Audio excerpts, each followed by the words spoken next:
We're back again today at Ellendales in Donelson, where three sides of the restaurant are surrounded by Julie's Gardens, where fresh is best. I knew I'd find you out here, Julie. What are you up to? Cutting time.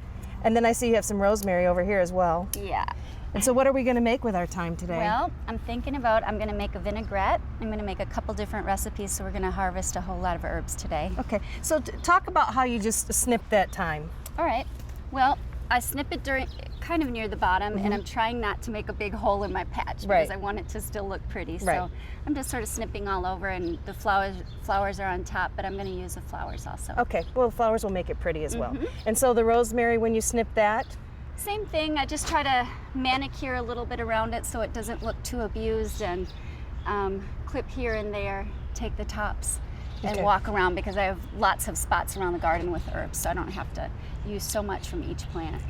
I love your tomatoes. How many varieties do you have here? Do you know? I have about 14 varieties this year. And how do you decide how many to plant in order to supply your restaurant with the fresh tomatoes and the fresh herbs and vegetables? How do you know this? I don't really have any method. Any square inch I have to plant in or anything I can cut down or get ready, I try to plant tomatoes. That's sort of, that and a squash are my favorite crop to have. Do you have a favorite tomato to use in your recipes? I do. My favorite is a garden peach. Okay. And I don't have any ripe right now, but it's a really pale yellow, low in acidity, kind of almost a little furry on the outside, and it's sweet and a little bit tart, and I love that tomato, but they're also beautiful. I think it's important to mention also that because you do use all your own fresh herbs and vegetables in your restaurant, that they are right here readily available every day when you come to work, when you start prep work for the day.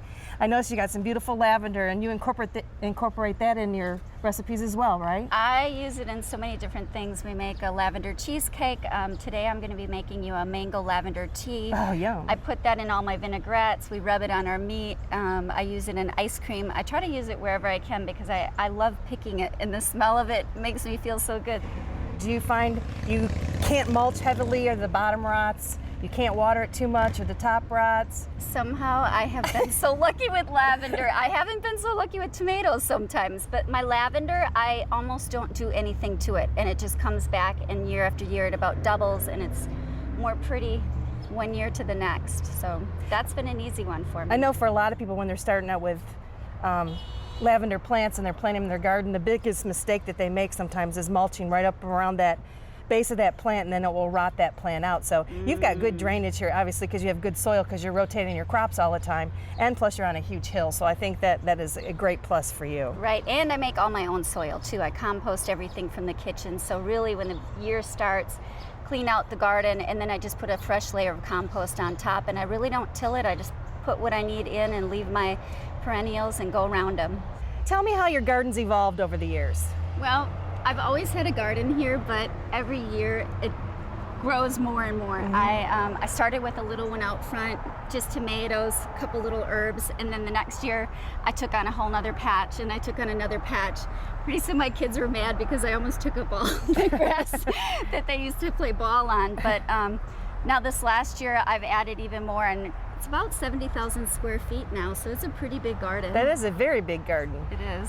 And we are right here in front of some squash. Yes, these are my yellow squash. And like I said, this is one of my favorite things, and not just for the squash, but mostly for the squash blossoms. Well, early in the morning, if you get here maybe 6, 7, 8 at the latest, the blossoms are wide open. There's a difference in the different blossoms. I don't know if you know, but there's a male and a female. I did not know that. You want to pick the male blossom because they're the ones who are not going to produce any squash. I try to leave a long stem because you can fry that part and eat it also. So we collect those.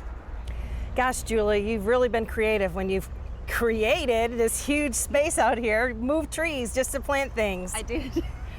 I did. I had to take the sun off the garden, and so that was a great thing. But then I was also able to use the logs and place them to create my beds, and just pretty much used whatever I could find to make a garden instead of purchase things. How's your corn do back here? The corn, actually, this is my first year here. I had it in another spot last year, and it did really, really well. I mean, corn is a love and a hate because you pick it once and you're done. So it's fun to have, but it's not as prolific as I like in most of my other vegetables. This is a butter crunch lettuce. I'm getting some little black cherry tomatoes, which are delicious. I have random squash and tomatoes that have volunteered. Just past that, I have watermelon radishes, and I use the tops and also the bottom, of course. Those watermelon radishes are beautiful. They are so pretty. They're very pretty. And so behind us we have some mammoth basil. Yes. And we're going to pick that for some of the things we're going to concoct in your kitchen today. Pick a little bit more of that. And this is so handy, right out, literally out your kitchen door. I love it. It makes you feel creative when you can just walk out and whatever's ripe, you know that you have to create from that. And that's a really fun thing about having a garden at your back door. Julie, what are we making now? Okay, we are gonna make pesto and goat cheese filled squash blossoms. All right, let's go.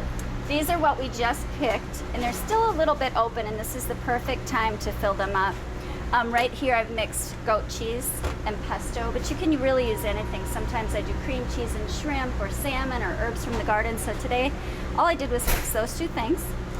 Take a little bit of it. When they're a little more open, it's easier, but we're gonna fill that inside and just push it in.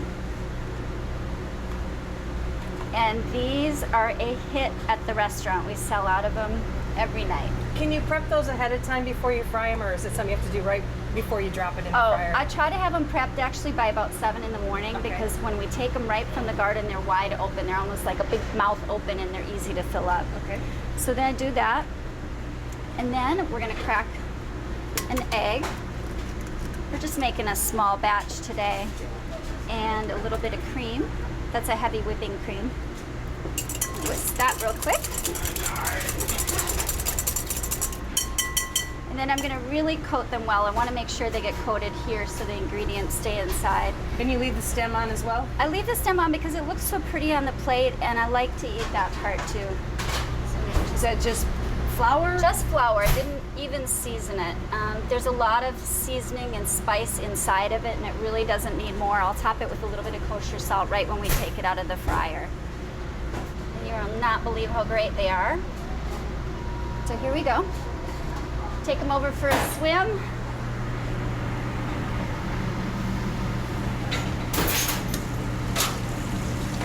And we're gonna just cook them till they're about golden brown. They're pretty rich with all that goat cheese in there. I'm just adding a teeny bit of balsamic reduction. I do, you know, mango salsa, tomato salsa, charred tomatoes, pretty much anything on there is great.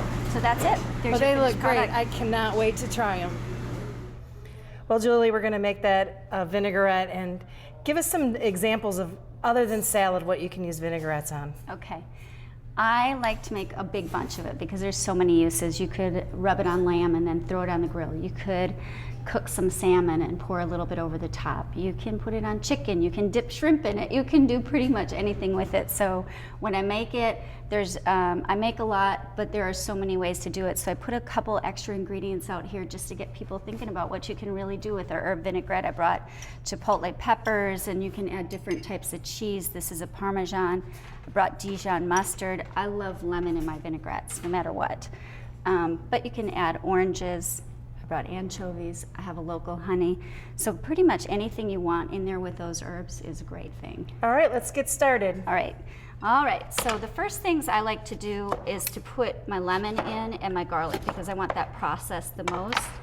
And I know it's a little weird, but I go ahead and I put the whole lemon in. I like everything in there.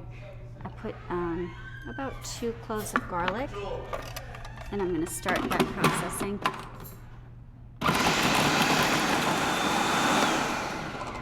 Okay.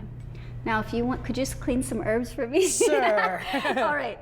I have olive oil here and a red wine vinegar, and I always like to use more olive oil than vinegar. Sometimes people do a 50-50, but I like olive oil. So. Do you like the flowers in here? I like everything in there unless it's too tough. Too woody? Too woody. Okay. So on that rosemary, keep that back. Okay. But the rest of it, I want to have, I love lavender flowers. Okay. And I'm going to grab those green onions Sure. while you're doing that, and I'll do a little chopping here. Because I'm trying to get it to emulsify and give it a little bit of thickness.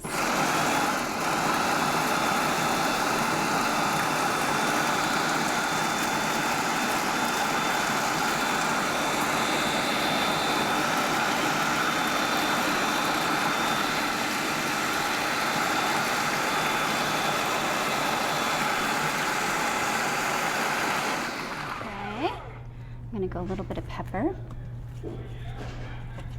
This is a kosher salt. And then... And you're not measuring, are you? I hate measuring. Makes me feel too confined. I just want to go with what I feel like for the day. So I guess we might as well just start putting these in here. And any mix is great. More of something, less of something, it doesn't matter. 1 herb, 5 herbs. So, very good. Use those vegetables and herbs in their garden.